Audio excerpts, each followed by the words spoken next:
Masimwe.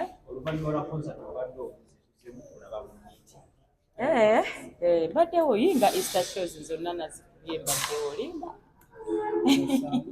Ng'abaddewo Easter shows wadde tondawa? Buli wamu. Navuddeyo nali nafumamuko katono kyokka bambi naye nakumye. Kumulamu. Omanyi concert bwewuuba kuva December 7. So nagamba kange nenkumulemu kawiki kamu kokka. Jazmine wagenda okuwummulamu waliwo ebifaananyi byakuba bigenda ku social media abantu ne bagamba otukoze otya mu kisiibo kino. Byebyo holiday bwetyo bwebeera vacation obimanyi byonna bitambulira wamu. Nga Jazmine okola otya okulaba nga negative energy ejja ku social media eri against you ogicontrollinga n'otabaddamu baweerawo ng'abayimbi abalala? Just okisalawo nga muntu n'ogamba nze nasalawo nga nze kati bannaye oba ogenda yomba otuukewa oyobe na buli omu oddemu buli omu oba n'okomawa. Just nze nga nze bwentyo bweri mu mbeera zange ate nze sagala nnyo bad energy. Njagala nnyo okuba nga ndi musanyufu, good energy, positive energy yokka. Era oli bw'ayogera akalungi gwenziramu gwendaba okitegeera. Gwenga gwe abamu tebakufunaako oluvannyuma lw'amala concert yakutambulira etya gwe nga nannyiniyo? Bulungi bambi. It's been my first concert nga bwe mumanyi. Sijja kulimba nti yampisa bubi nti abantu bambeererawo companies zajja on board sponsorship. Omutegesi wange Mr. Yasini bambi teyampisa bubi. Sijja kulimba nti nayisibwa bubi. Just nga bw'omanyi nti concert yeetaagamu extra maanyi ago. Of course olina ogikolerera. Naye nga everything else era njagala okwebaza Abannayuganda mwenna mwebale kunjagala abajja ku concert abajja ku Africana kama bwekyo musinga okwagala mwanda gw'omukwano. Concert esooka nebanga yakuba nnyo bwetyo bambi mbasiima simanyi na kyabu simanyi na ngeri gye nsobola kubasiima n'okumanya nga bwe nasiima bwe nasanyuka wabula basabira Mukama batuzeewo bwe bantoola. Abantu baali bavumirira ekyabayimbi okuyingira mu concert nga tebasasudde muyimbi munnabe tebaguze ttebo ku lulwo kyali kiti abantu basasulwa baabayimbi era baabaabuli ttebo zaabwe. Ekintu ekyo abantu bakitwala si bulungi abamu bwe nalaba tekibeera kya force si kya by force kuba twavaayo ne twogera nti abayimbi tugule okukola tukige okugula tables kwesupportinga. Imagine abayimbi tuli bangi senga abayimbi ffenna nti leero concert ya win naja aguze Shiba aguze oli aguze omanyi stress ya tables eyo nene tolina oba ne tables ezo wesellinga out oba okoze. So kati eyo stress esooka senga ffenna ffe abayimbi tweteekawo nga nti kale mu bayimbi 100 bayimbi 2 bampaddeyo table of which basobola. Just tetulina gundi eyo unity eyo. Kati ffe kyetugezaako pushinga abamu ku ffe abakikola. Naye si mudde kitegeeza nti bwe batoguze table tojja wa Jazmine. Si kyetwagamba ojja n'osupportinga kubeera naffe emirundi mingi okusupportinga ne tuguze. Okitegeera naye kati twakitandise nti twagala tubeere nga tugula tables abasinga bw'oba osobodde ng'olina oba toyina era kibeeroke n'ogenda n'owerekerako munno. Si mu bubi.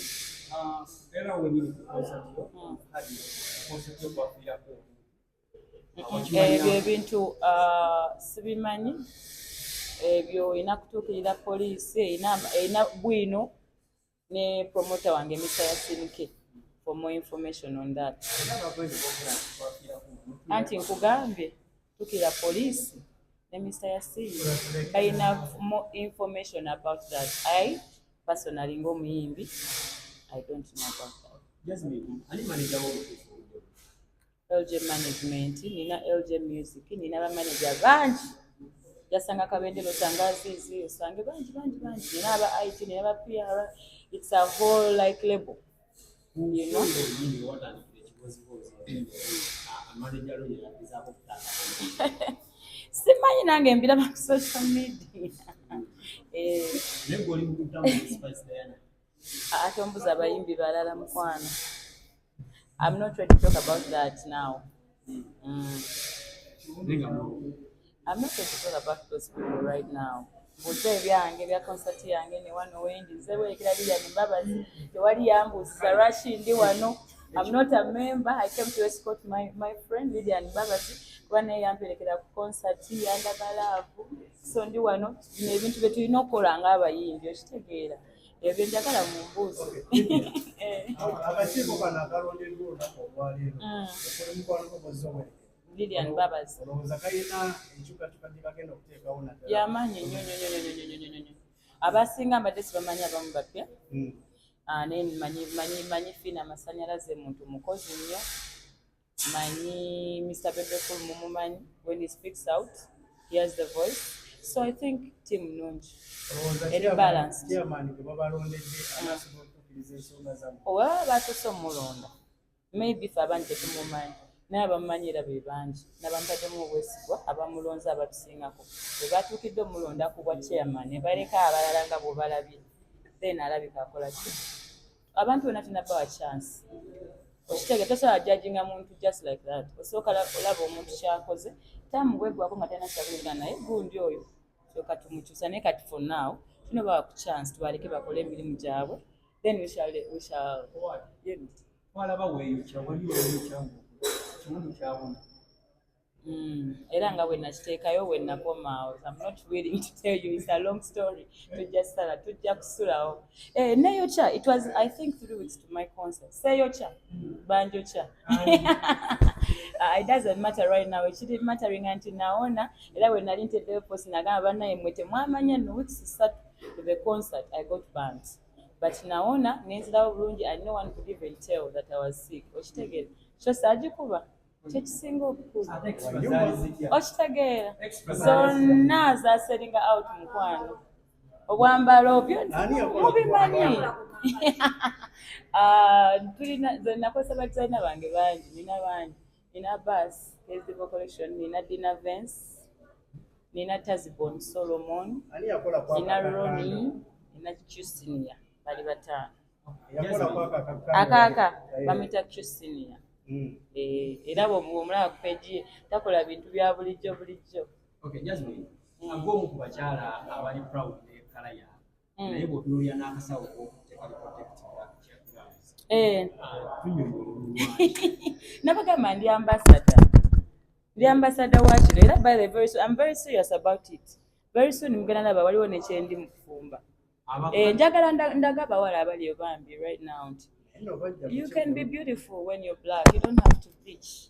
I preach love, black girl power. So, the ambassador.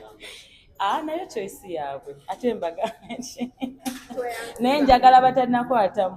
Mbalage nga balina kala yange. Nze temundaba kusoberawo ng'oli mulungi nga kyokute mu kiziga. Twakulabako ku beach ne kugamba wagenda wekka. Ninagenda na muntu ku beach. A number of musicians from the sub-regions have been coming and meeting with the Eddie and his group, and they have been working. Whatever challenges, the world is for all of us. The country is for all of us. Nobody is perfect.